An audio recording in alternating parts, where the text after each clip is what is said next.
Hi, I'm Beth with 50 Plus Beauty, and you haven't seen me in a while. I've been off YouTube for about 9 months dealing with medical issues of my own, family issues. I'll get into that in just a few minutes. But about 3.5 months ago, I had a deep plane facelift called a Maloney deep plane facelift with this man, Dr. Christopher Maloney from Tucson, Arizona. He is a Harvard-trained, board-certified plastic surgeon. I had my upper bleph about 3 years ago with him, and I think it turned out beautifully. And probably 10 to 15 of my family members have had facelifts, upper blephs, lower blephs, all manner of plastic surgery procedures with him. They have flown out to Tucson as well. And this is not a sponsored video. Just like I paid for my bleph in full, I also paid for my deep plane facelift, plus a little bit of fat transfer. And I'll be getting into all that in just a few minutes. This is actually a 3-part video because this type of deep plane facelift, the Maloney deep plane facelift, is so groundbreaking that I thought it deserved 3 videos because I always like to share information with my viewers. And a deep plane facelift, for those of you who are not aware, is the deepest form of facelift. It is the longest lasting facelift, which I really hope to do this only once. You know, who knows what the future will bring. And I decided to make this a 3-part video. The first part, which is today, is the consultation, my face-to-face consult with Dr. Maloney in Tucson. The second part of the video will be my complete plastic surgery experience in which I am awake through the whole surgery. Yes, you heard that right. I am awake, talking, laughing through the whole surgery because of the way in which Dr. Maloney does his facelifts. And then the third part of the series will be my 10-day complete healing diary of all the healing I did and the few follow-up appointments I had with Dr. Maloney in Tucson. And many of you may think, well, Beth, you don't look that much different than you did a 1.5 years ago. And I hope that's the case because Dr. Maloney is so good. Basically, he's not going to make you look like you're odd or ducky or anything like that. He's going to make you look like a younger version of yourself, which is all I wanted. And you may also wonder, hey, Beth, why did you even have it? It didn't even look like you needed it. Well, again, 9 months ago, I went off YouTube due to, well, this house, for one thing. I was remodeling this house, which is all done, and I will do a video. Let me know in the comment section if you'd like to see the complete remodeled house. A lot of Amazon products. You know, it's been great. I just love this house. But for the past 9 months, I've largely been dealing with aging parents, 3 aging parents. I've moved the 3 of them like 5 times, physically moved them. I have been caring for them, which, as you know, is very stressful. My mother, we found out she had dementia within the past year, and that's been really hard. Also had several medical procedures myself, which was stressful. And unfortunately, what happened is, as I was going through all that stress and all that grief, basically my face was changing. And let me know in the comment section if you have experienced this before. And that is that you'll be going along a certain age for a long time and you'll look in the mirror and you'll feel pretty good about yourself. Well, then you go through some stress or some grief or just some aging and you look in the mirror and you go, who is that? So I'm going to show you some pictures of myself through the process of helping my parents. And as I got sadder and sadder, and actually I lost Alan's mother, Darlene, who was like my own mother, loved her. And Alan's only brother, Gene, passed unexpectedly. That was so hard, but all of that showed on my face, as you can tell. And if you're a hater, please don't start typing. Number 1, whatever you put out comes back to you multiplied. If you're going to hate on me, it's going to come back on you, so don't do that. But number 2, you know, this is how I was looking. And if you can answer honestly that you would rather go through life looking like this versus this, then go ahead and hate. But I had the funds to do this. I did pay for it myself, as I think I mentioned. But basically, I got a deep plane facelift and a fat transfer. I used to have uneven cheeks. They're a lot more even now, and I'm so happy about that. And I will tell you, I started the process the way you could start the process if you would like, and that is with a free virtual consult online. And to my knowledge, Dr. Maloney is the only plastic surgeon who offers this service. It was how I found him with the upper bleph. But basically, you go to maloneyplasticsurgery.com. There is an area for a virtual consultation. You enter your contact information, tell them what you hope to achieve, and then you send in, I did 3 pictures, front, side, and side without makeup, And then within 2 to 3 days, you get an email back from him telling you if he thinks that he can help you, what procedure or procedures he does recommend, and also the cost. And then if you'd like to go from there, if you're in Tucson, you can go in for a face-to-face consult, which I would recommend. But if you're in another state, I'm in Kansas, he's in Arizona, then basically what he does is he, can do an evening consult if you need, but he does it on FaceTime. So, you use your cell phone, he sees you, you see him, you ask any questions. And I decided at that point that I did want to go forward with the procedure. And so I had to go off my baby aspirin. He's very strict about medical things, like you can't be on blood thinners or aspirin. And I had to wait until my neurologist said I could do that. And so I got the go-ahead, and then we scheduled my surgery. And then I flew to Tucson with Alan the day before the surgery, got there about noon, had my face-to-face consult with Dr. Maloney at 4 o'clock that afternoon. And in this video, which is part 1, I'll be showing you my complete consultation.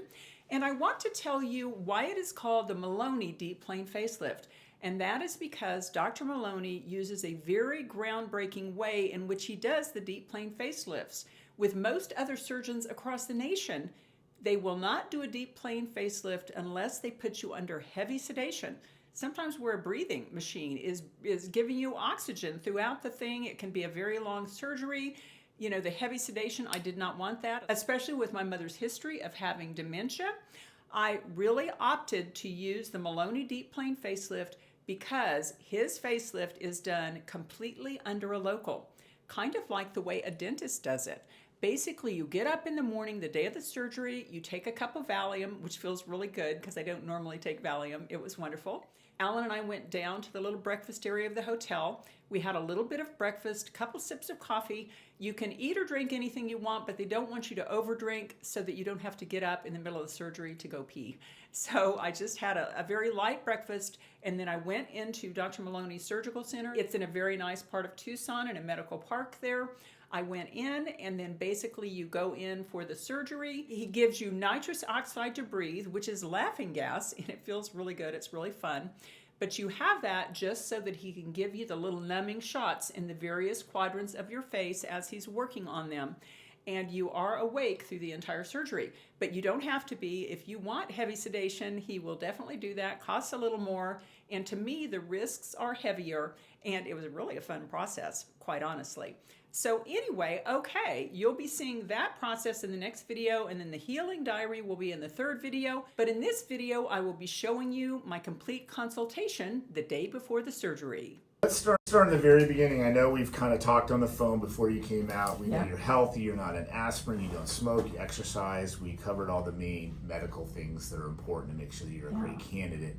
Now it's important just to we talked a little bit about it over the phone, but I like to start off just having you hold a mirror and you just tell me, what you don't like about yourself or what you... You plastic surgeons are all alike. You won't just tell me what's wrong with me. I've got to tell you, don't I? I've got a little bit of hollowing here. Yeah. I call it the Frankenstein divots. I don't love that. You actually did this revision and did a fantastic job, but my skin is starting to sag, and so it would be nice if it could be pulled a little bit, along with the cheek. The jowls are kind of sagging. Right. And then the neck, I brought a picture here. Yes. I had that under chin lipo years ago, and of course it has a scar, and I wonder if that is making it kind of bulge out. I mean, I don't know if there's anything you can do about that, but... Yeah, well, basically you're very thin and athletic. You don't have a lot of fat in your neck. And so what you're seeing is some loose skin. Uh-huh. So a lot of people come and they say, oh, I don't want a facelift, I just want my neck done.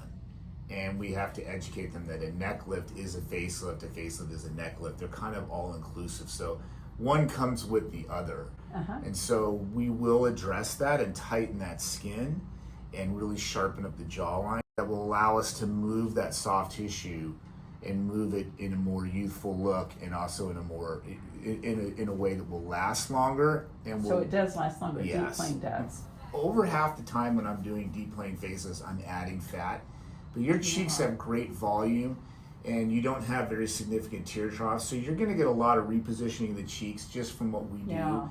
And I'd say let's just stick to the fat grafting in the temple area, because everything else that you show me and the pictures that you show me, and your bone structures and features are such that I think less is more. We've gotten away from putting filler and volume in this area. If anything, we just put it at the base of the nose.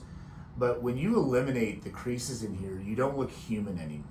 Yeah. So the deep plane facelift softens this without eliminating it. So you'll still have some nasolabial fold, which is a very nice thing. And I have been so impressed seeing all my friends and family come to you and then look fantastic. You know, I made the comment to you, I'm afraid I don't want to look pulled, and you're like, I don't make people look pulled, and none of my friends and family do. You don't want to change the corner of the mouth. Right. You don't want to change things that look unnatural. We want to just look at these pictures of you when you were younger and get closer to that. So that's why these pictures are great, and that's why we take before and afters, so that we can say it's still you, it's just a younger version of yourself. You know, you just need the things we talked about. You know, we'll do the deep plane facelift, we'll tighten up the skin in the neck, which is part of the facelift, and we're going to do it in the office under local anesthesia. So the advantage is you can eat whatever you want, there's no nausea or vomiting, and when you're done, you just feel to sit up and go home. That's amazing. Just like we did your eyelids. Yeah, it was amazing. The first types of facelifts that were ever done were just skin only. They were pulling the skin. But you can get bad scars because there's tension on the skin, and that creates bad scars. So we want to do a facelift where the tension's not on the skin, but on something deeper that can hold sutures well, so that we can get really, really nice scars. So that the tissue below that we were working with is called the SNAS. And that's a thicker layer like shoe leather that can hold a stitch and hold tension and allow us to reposition the deeper tissues. So then when we remove the skin and we reposition the skin, we can close without tension. It's the difference between a deep plane and just regular smash facelifts. The deep plane is actually releasing some retaining ligaments. And so this picture up here shows you where there's these retaining ligaments at various parts in the face. Don't release them, you can't get the tissues in the medial part of your face to slide and glide because you're not releasing them. So especially around the upper cheek area where these retaining ligaments are, and then down around in here. So when you release those, it allows a lot more mobility of the tissue, so you can really put that tissue back up where it used to be. So it's a little busy for the first week. So we always use a drain, and everyone hates a drain, although no one complains about it when they come back. But everyone, you know, there are people that market, oh, we don't use drains in facelifts. Well, we use a lot of tumescent fluid, and so that numbing medicine we use a lot of, there's going to be some in your tissue that's going to leak out during the first night. And so we like to pull that fluid out because it also helps the skin stick down and adhere to the deeper tissues and stay exactly where we want them. So that drain comes out on day 1. Good.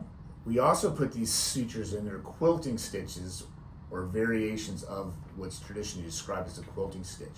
But they're stitches on the outside of your skin. And what it does is it tacks the skin down exactly where we want, and it helps recreate, you know, the nice jawline that we want, helps the skin stay where we want, and it also cuts down on space where fluid can accumulate. So we like that. It just seems to control things better for the first 2 to 3 days. So we'll take those out the second or third day. And then you have the stitches that are around the ears and under the chin. Those come out at day 7. And I noticed, well, several of my friends, I've looked at the scars, and after a few months, you can't even really tell. Yeah, and tomorrow we'll videotape where we're placing the scars and why we use scars in certain areas. But you know, the goal is that you can have your hair back and really have these scars as invisible or as hidden as they possibly can. And the vast majority of people that have a facelift, regardless of who does it, are very, very tolerant of the scars, and it's well worth it for what they get. Absolutely, absolutely. And I'm probably going to be one of these women who comes back until I'm like 90. I mean, do you have women that have multiple facelifts? I mean, because obviously this one, how long should this one last? Depends on how old you are, whether you've had one before, how well you take care of your skin, your genetics, sun exposure. So it really has to do with the elasticity of your skin, and you have very good elasticity, so it should last a very long time. So it's hard to put a number on that. But there are lots of people that have multiple facelifts, and that's actually usually the second or third or fourth time if someone's having one. It's a lot easier of a procedure because you're using the same scars and you're doing a lot less work. Usually it's just a little touch up or a little bit of extra tightening, you know, around the ears. Oftentimes you're not reopening the neck because you don't need to. I My have- staff's going to come in, they're going to go through all your before and after instructions before and after surgery. Okay, great. And then after the procedure, when we're done, I'm going to text you from my cell phone. Okay. So if you have any questions at all, you just text me. I'm always available. And we basically try to make it easy for you. We'll hold your hand through the whole process, so you don't really have to do anything at all. There's no nausea and vomiting. There's no hangover from anesthesia. You're able to take care of yourself. You can eat whatever you want. We have so many people that are aging, but they're active, and they're like, I want to look as good as I feel. Yeah. And so when you look at pictures of before and after facelifts, you see just how much younger and how much prettier the patients look. And then when you read the reviews and you find, oh, the recovery was easy, and I love my results. And that's what's exciting about this type of work that we do, is we really have the ability to turn back the clock, make people look younger, more refreshed, prettier, and not look done. I mean, we do not want anybody walking around the street and have someone say, who did your facelift? Well, I'm very excited about All right. tomorrow. A little bit nervous, but I'm excited. So it's normal to be nervous, and so one of the medicines we prescribe is Valium. We've had a lot of success with it because we need two things to go well tomorrow. We have to have no pain, and then we have to have no anxiety. Yeah. And if we have no pain and no anxiety, when you're done, you'll sit up and go home and have lunch, and you'll refer your family and friends. So that's the goal. Absolutely. And so some people say, oh, how can you do a deep plane facelift under local anesthesia? Well, we'll show you tomorrow. But if we were doing this where people looked great but had a horrible day here in the office, it wouldn't be very good for business. But the point is, patients that do this under local anesthesia prefer to do it this way. They get the same operation. It's just less anesthesia for them, less nausea and vomiting, less swelling, quicker recovery. Our patients just love doing it that way. So that's why it's our preferred method. This afternoon, we had a wonderful consult with Dr. Maloney. Every time I see him, I am more confident and more confident that he is totally the most wonderful plastic surgeon, and I know he'll do a great job on my facelift. I'm a little bit nervous, I have to say.